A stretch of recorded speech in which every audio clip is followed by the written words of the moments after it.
Welcome back to my channel, everybody. Thank you for everyone that has subscribed and stayed subscribed, considering I haven't actually posted anything on this channel in a really long time. And welcome to anyone else that has just found me. So today's video, I'm going to be talking through some of the top things that I find around around all my clients is the areas of Salesforce that you don't use. It's either because you've never been shown, maybe you set Salesforce up yourself, maybe a partner set it up and never trained you. But these are the most common things that I find people just are not aware of. So my recording setup for this video is a little bit different because I have to record in two parts, so bear with me. My laptop actually ran out of storage, so I have to, configure this video somehow for you. So I'll sort it. So the first thing, if you're a system administrator, and you can do this, otherwise maybe go and ask your system administrator to help you, this is what everyone needs to know. Go to the setup, and then what you'll do in the left-hand side on the quick find is go to company information. Now, company information, once you click on it, down the page, you'll find it's sort of like a licensing area. You should see something called Salesforce, and that'll be the number of licenses that you bought, and then the number of licenses are actually in use.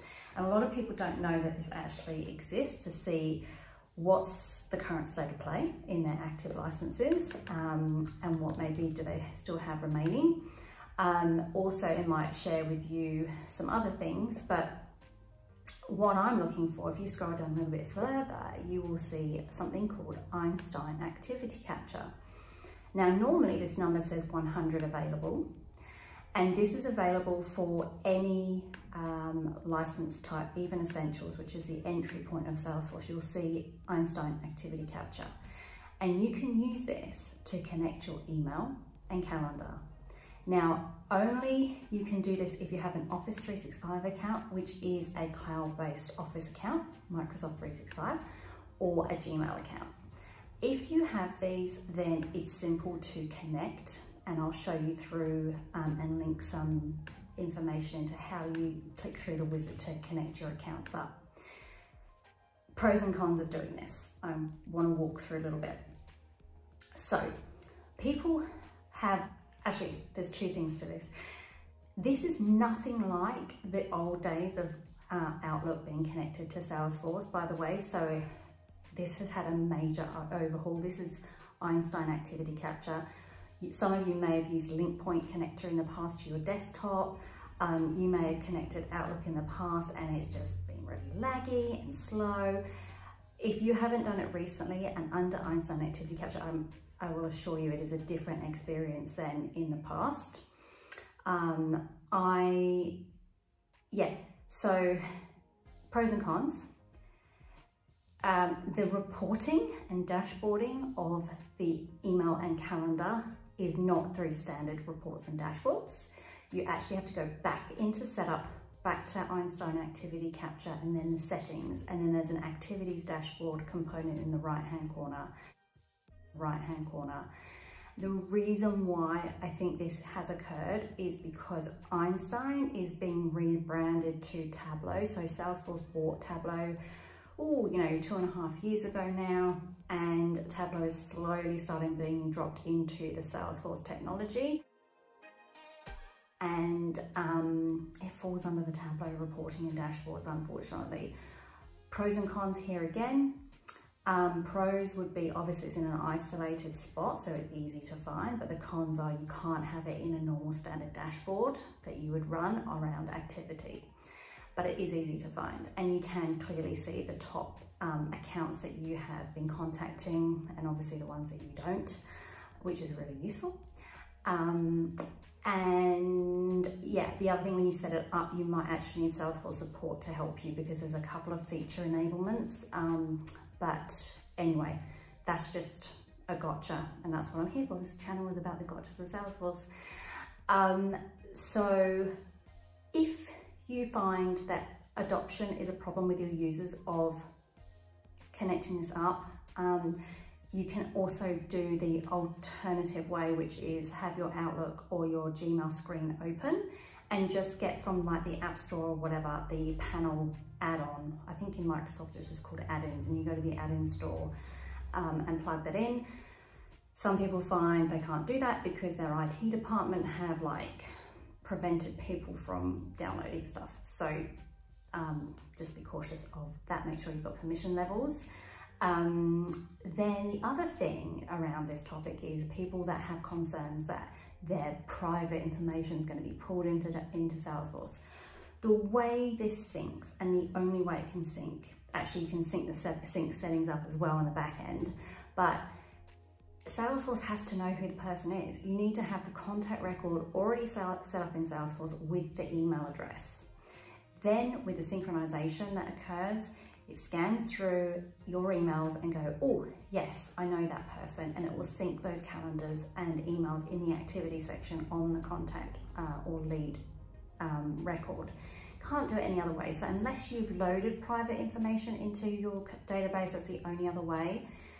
There is some system setups that you can actually share. You can choose whether to share emails or not. So although another user might be able to see that there was an email sent to that person, they would actually have to request access to read it.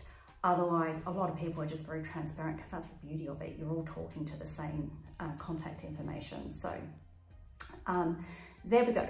That is kind of my first thing to share with you on an area of the platform that you probably don't realize you have access to on your license type, and you're probably not using it, and it could be very, very useful. So the other thing is Chatter.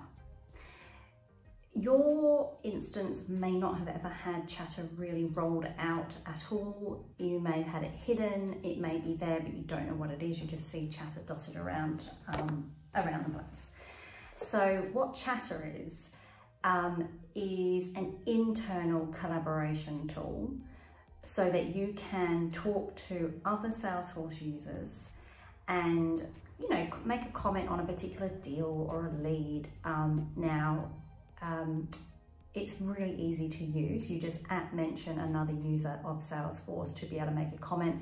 They will be notified within Salesforce by the notification bell at the top, and you can post pictures. You can even get quite quirky with it and gamify it. So the more engaged and interactive people are, you can, you know, win badges and stuff like that. But Chatter can be really, really useful to, especially if you're in an organization where things change hands a lot. Maybe it changes owners, maybe it needs to go to this person for approval. You can keep on top of where a particular opportunity might be. Normally, there is a button on the top right of the screen that you're in that says follow. And when you click that button, that means that you're now following that record, which means you've got an active interest in that record, and Salesforce will keep you posted on when things change on it. So it will send you an email digest of the accounts or contacts or opportunities that you're following. So you sort of get a consolidated view of everything that's happened, and you can keep in touch. So I suppose like you guys might have different channels on programs like Asana or Slack, or, you know, there's so many of these now. It's a way to actually continue to stay on the platform but still be able to collaborate around this, you know, one particular record, which is useful. And I think from a team environment, it is something to maybe try and demo out in your org. I think with every item on my list, I'm changing my hair. Oh, and this is doing this silly thing too. Anyway, cool. Next thing on my list. I have a list of notes that I'm looking at, by the way. Next thing is cases. Cases, there's much confusion about cases. People don't realize it actually comes with the Sales Cloud suite. So sometimes, don't know how this happens, but service gets sold in addition to sales because someone wanted cases, but cases actually comes with Sales Cloud. If normally speaking, what will happen is it won't show on your navigation bar. You actually have to, if you can, just go and try this. If you don't see cases in your native sales app, you will need to click the edit navigation bar and then scroll through till you'll find cases and add it. So cases are commonly used for businesses that want to capture customer service items. It could be product returns, it could be refunds, it could be billing issues with a customer. It could be used in any other kind of like isolated thing that is related to something in Salesforce, maybe an opportunity, maybe a contact, maybe an account, but you just needed something that might be able to manage it. So cases can be used to have escalation, so you could put some escalation processes behind it. It also out of the box has web to case, so you could have an area on your website that is like, have a problem, fill in the form, and then that form will automatically suck into cases in Salesforce. So it's a very underutilized object. Remembering that you could relabel it to something else if your terminology in your business isn't cases. But it is certainly really useful to use, because if you have a sales team that are on the road or are doing, you know, calls or what have you, for them to be able to see any outstanding issues or a billing problem or what have you, it's going to make them be able to mold a conversation better, to be able to see the customer service element pulled into an account record, or you know, maybe an opportunity that closed that they actually had to return, or the product never got delivered, they had a delivery problem. So you can use cases out of the box on Salesforce. I did get my words out. I did another video on this actually on the channel, and it is about campaigns. Campaigns is also another object on Salesforce that is so underutilized, it's crazy. Even if you're not necessarily doing marketing campaigns, you can still use it in a way that allows you to track certain things and be able to add leads and add contacts to that specific record.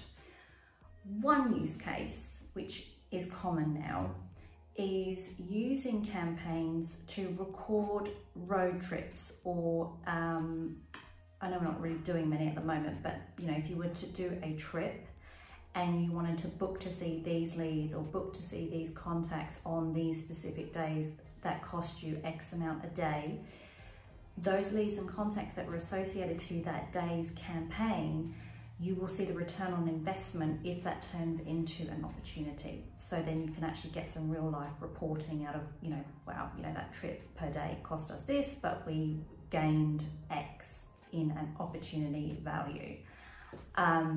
Again, it may not show on your navigation bar for two reasons. One, very similar to cases, you might have to go and just add it in. But you do need to be a marketing user to see campaigns, normally speaking. So what you'll need to do is go to setup, go to the user that you would like to be able to have campaigns on Salesforce, edit the user, and then there'll be a little checkbox on the right hand side called marketing user that you just have to tick, and that will make them be able to see campaigns. The next thing on the list is sandboxes. Some people may not know what a sandbox is, and essential users won't be able to use a sandbox because it's not included on their license. But a sandbox is when, well, it's an area actually, we call it a playground. It's an area, if you don't know, on a platform that you can practice, you can try things out, you can develop things, prove a concept, create whatever you like, and it won't disturb what you actually have. So generally speaking, you would create a sandbox and maybe call it like dev or what have you, something that's clear that it's not the same thing as your production. The sandbox replicates the production environment, and now your sandbox is available to use to go for gold. The only thing it won't do on developer.org is